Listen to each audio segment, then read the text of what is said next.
You are looking at Julian's pronunciation guide, where we look at how to pronounce better some of the most mispronounced words in the world, like this other curious word. But how do you say what you're looking for today? We are looking at how to pronounce these names and more confusing biblical names too many people mispronounce. Stay tuned to the channel, loads to learn here. So it's not Basemath, it may look like it, but no, Basemath. Basemath is how it's usually said.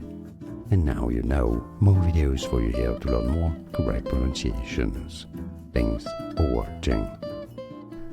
Here are more videos on how to pronounce more confusing words and names too many mispronounced. Like this video if you found it useful. I appreciate your support. I'll see you soon and thanks for watching.